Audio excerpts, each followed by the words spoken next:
Hello and welcome to Flashback Generations. Sai here doing a quick opinion review on one of Games Workshop's many new titles. Games Workshop is really dishing out their license to a lot of developers lately, and Mordheim Warband Skirmish is no exception as a free-to-play mobile app. I personally love the Mordheim The Old World, though I personally had only a little exposure to the tabletop game in the 90s. Before I say anything, I do stress that I do not hate this port. My main gripe about it is it's just not polished enough.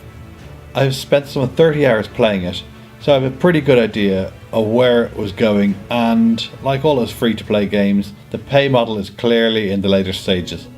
Although I would be surprised if this game really generated money, apart from perhaps people wanting to play it as Skaven to start off, which are not a free race.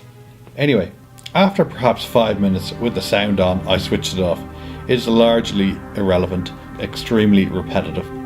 The music is nothing special or memorable either.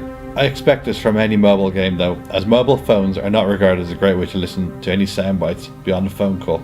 On opening the game, the presentation of the opening screen isn't great, it's average at best. The logo is not polished and there's artifacts all around it, and the background clearly looks like something of a prototype of a PS1 game.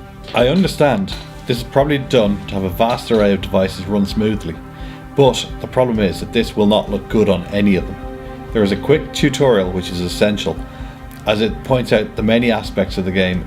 It then quickly lets you figure it out on your own, which is no bad thing. The menu system of your band is actually quite good, and there's a lot of detail in there when it comes to leveling up, equipping, and general stats of your army force.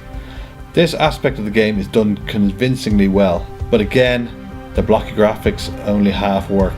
It's easy enough to forgive this and look past though. The nicest part is probably selecting a mission.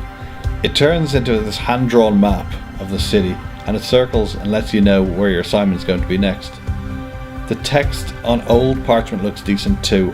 I would prefer the entire game to have this authentic look to it. On to the main part of the game, the combat. In its current form, it really doesn't work. There isn't enough information on the screen regarding movement squares, range, enemies' abilities, or how much cover you have. It's a shame because it feels like the information is there, but it's just hidden from us. It's got a very similar combat system to Blackguard's, which did an astonishing job of making it clear who and what was happening.